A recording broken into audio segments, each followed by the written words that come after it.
Without any further ado, though, we're going to look at, again, what are the effects as we consider grief and loss. We're in that series. How do you know if you have something that's unfinished that you need to grieve? Grieving is the process of coming to terms with and resolving loss. Loss is something that we never should have experienced because we live in a fallen world, and then you add people to that, then it gets even worse. Okay, so the extent to which you've been on the receiving end of injustice, quite frankly, that's the greatest type of hurt. And that's all on a scale of 1 to 10. We all do things to one another inadvertently. So on a scale of 1 to 10, that's sort of a 1. As we get further down that continuum, the degree of hurtfulness increases, the degree of impact, the degree of, let's use the body as an example. If you are rear-ended at 2 miles an hour, maybe you go like this, right? It's just, I've been rear-ended like that one time. Somebody evidently, they were behind me, actually it was a college gal, and she got distracted, took her foot off the brake, but she was behind me, and then what happened? The car rolled forward, and it sort of went like this. And I almost didn't even notice. And then I had a passenger, and they said something, and so I looked in the rearview mirror, and I saw the poor gal's face. She was mortified. But that's when I had my 75 Chevy Impala, and that was like an Abrams tank, and her car incurred damage, and mine didn't. So that's a little tiny fender bender. Then there's a fender bender with that the fender falls off, right? And so depending upon the degree of impact, so a 1 mile an hour little tiny thing is going to do this. A 5 mile an hour, 10 mile an hour, we can start increasing it. And what's going to happen? Let me make sure. Sorry, we have people from London watching. Well, welcome. I have a soft spot in my heart for other countries because I interact a lot with folks from other countries, helping them with child protection issues, namely dealing with the trans deception. So the trans movement is unfortunately the greatest man-made scheme and scam, psychological manipulation ever foisted upon vulnerable kids with mental health issues that never existed prior to 2005. So I appreciate the work that's being done in Australia and England and the UK, and I have good friends all around the world with that. So welcome. Okay, so in thinking about impact, and again, how do I work through issues? I have to know I have them. I have to know things have impacted me. So if you've gone through some things, if you were raised in a home where there was divorce, you probably have been impacted by it. Does that mean you're going to be incapacitated? Does that mean you're going to not be able to function? No, not at all. But the question is this: do you have things that don't seem to go away? Do you have character habits? Or character traits? Do you have habits? Do you have compulsions that no matter how hard you've tried, you can't tackle a compulsion? And by the way, you can't tackle a compulsion with self-discipline or self-control. Of course, you need to use self-discipline or self-control, but for instance, the difference between a diet versus somebody that is dealing with yo-yo dieting, there's a big difference, because a habit will change with new information, which can bring about new insight with structure and self-control, and it will change in about 30 days. And it won't be that big of a deal. It's creating a new routine or a new habit. But for those that tend to wrestle with food, when emotions come about, then food is being used as a means of channeling off stress, channeling off emotions, and stress being an accumulation of emotions. So I'm just looking at, I have some folks texting me, so I appreciate that. Let's see what we have. I'm reading from the text here. And should they encourage the child to have a private discussion apart from the caring parent? I'm not sure exactly what that means. Depends upon who you're talking to. If you have nefarious people that are involved in the system, you can imagine I could spend an hour on this. So you may have to provide a little more information for me. But we're kind of dealing with this topic, but certainly you can contact me at SurvivorSupport.net, submit the question, then we can actually deal with it. We'll deal with it on air as well. Okay, so the effects of divorce. So if you experience divorce, the question is, what are some of those effects? And you can look this up online. There's a lot of information. Dr. Wallerstein, 25-year long or longitudinal study. So here are some of the effects. Expectations of failure based upon an internalized image of failure. So this is not a one-time, this is something that sinks in and goes way down in there. So somebody has sort of an expectation of failure. We might call that a natural pessimist. So is there such a thing as a natural pessimist?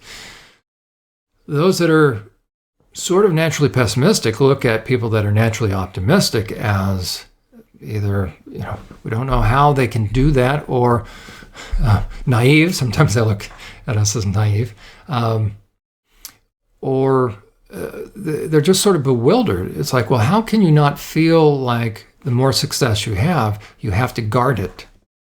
You have to make sure nobody messes it up.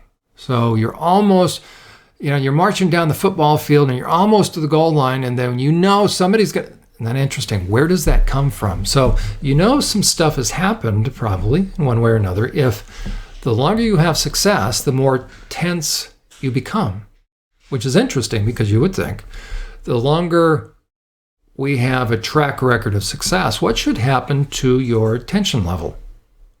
You're kind of getting in the routine. It's getting a little bit easier. You also have automatic responses now. You're practicing this. You have body memory, as it were, in a good way. But what happens? All of a sudden, where you should be able to relax and you're getting in the groove, all of a sudden, for those that have experienced things, they're going to find that the closer they get to the goal, the tension's rising. And so they run the risk of sabotaging themselves when they don't need to. And because you can't communicate and you can't function very well when on the inside you're doing what? When tension is there.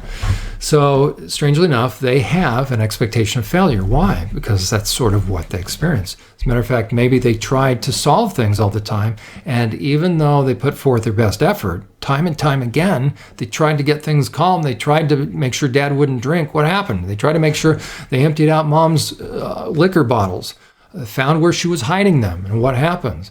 They found them again. So it feels like Murphy's Law is always going to come to pass. Well, can you imagine then if you have something that's really important to you and you're starting to get close to your goal, and let's say, I'll use weight for an example. Let's say you hit that plateau, and then all of a sudden, plateau is going to last a little bit of time. Where a person that doesn't have some of this on the inside, what they will say to themselves is, oh, you know what? It's just a plateau. If I continue to do what I was doing here that got me here, I'll continue in time. But for someone that has some of this stuff, and it doesn't just have to deal with divorce, because sometimes maybe a mom and a dad stayed together when they shouldn't have. That's an interesting thought. Meaning, if they're not going to get their act together, if they're going to continue to make it miserable for everyone, now, am I advocating for Christian divorce? No, there are reasons why, but also separation. So maybe I should say, there should have been a separation long ago.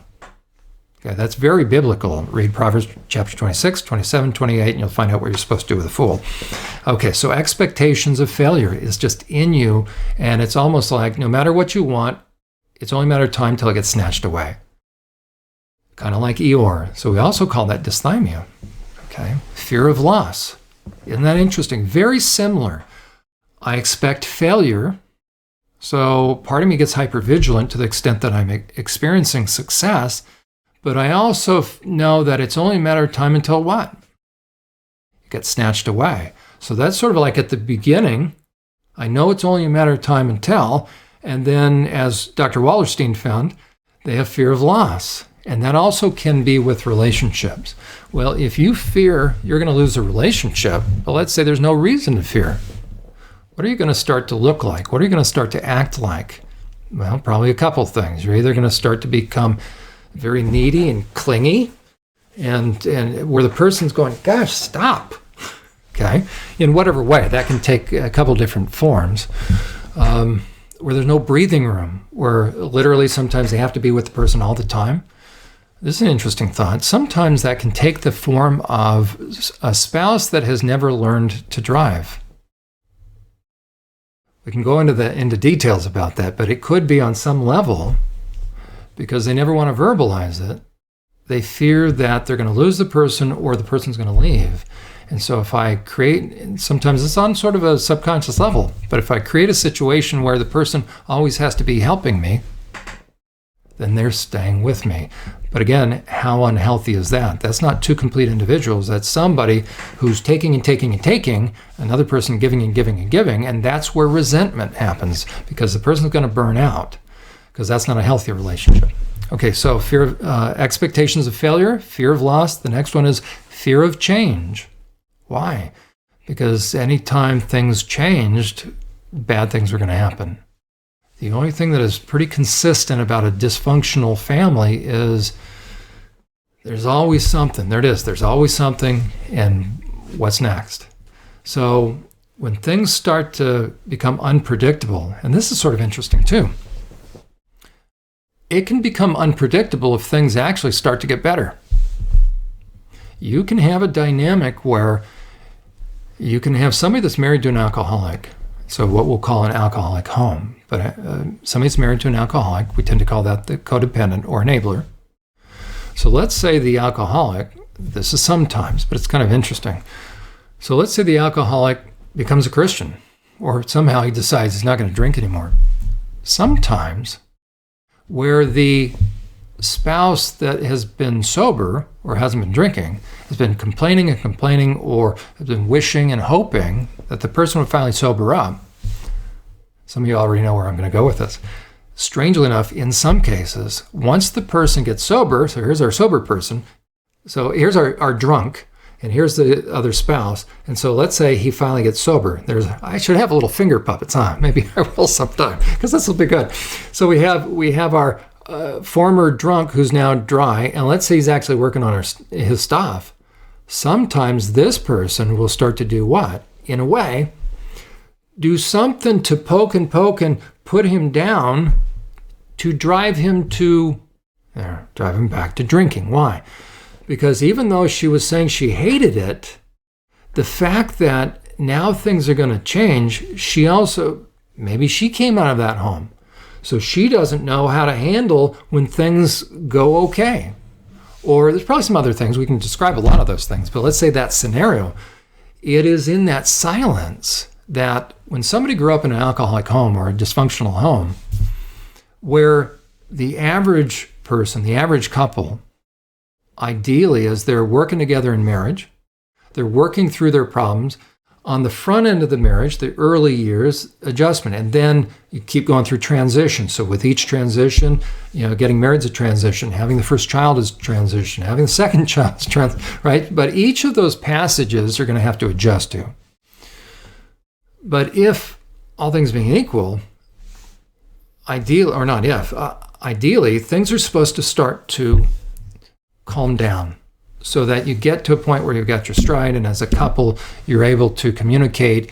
And overall, when the things of life happen, the adjustment isn't as big. And so there's a decreasing frequency of tension in the relationship. But for someone that came out of a home where there was always something, then instead of what it should be like, which is, we had some arguments, but you know what? Wow, we're going further and further between arguments. There's more and more time. When it happens, there's less intensity. That's normal growth in a relationship. What happens for someone that came out of a family where parents were toxic and had a lot of stuff going on, where they didn't attend to it, is it was not as the last argument happened, and now there's quiet, now there's silence. Where a regular relationship, it feels like, okay, wow, there's a longer period of silence or calm since the last argument, we're getting better. Somebody that comes out of a home that's kind of whacked out, meaning two adults that weren't taking care of their stuff the way they should have been, emotional stuff, what happens? It feels like, because all that happened is this, the time in between the arguments equates to the size and intensity and duration of the argument. So it's never we're getting better, it's the calm before the storm. And if it goes on too long, what you'll find is that person that experienced that, because they absorbed it, is they will be driven to do what? They will be driven to stop the intensity. Better we fight now than what? In 2 weeks when it's really going to be bad. So sometimes you can have somebody that is driven to keep the fighting going. Okay. The next one is fear of conflict. Now there you go. That could be the polar opposite. Or maybe they won't create the conflict, but the longer the span of peace, what happens? They become increasingly anxious. So maybe they don't cause the fight. Maybe they start to withdraw. Maybe they start to go into a depression. Why? Because maybe they're sort of pulling the covers up over their heads, literally or figuratively, because they know that something bad is going to happen. And then when conflict does happen, because they've never seen it or experienced it, they don't know you can actually resolve something. Why? Because there was somebody in their home that never wanted to resolve something.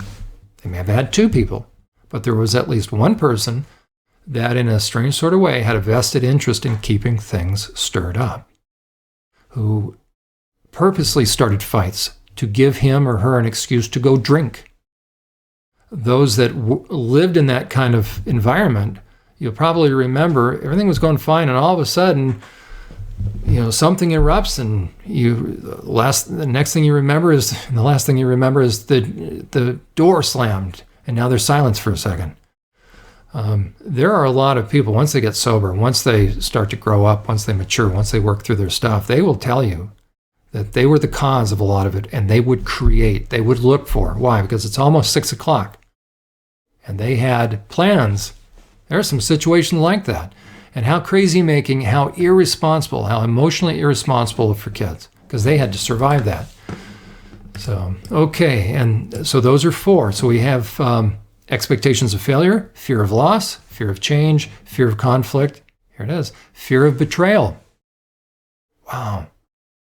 Think about what that means now. If I'm an adult and I fear betrayal, what am I going to be like?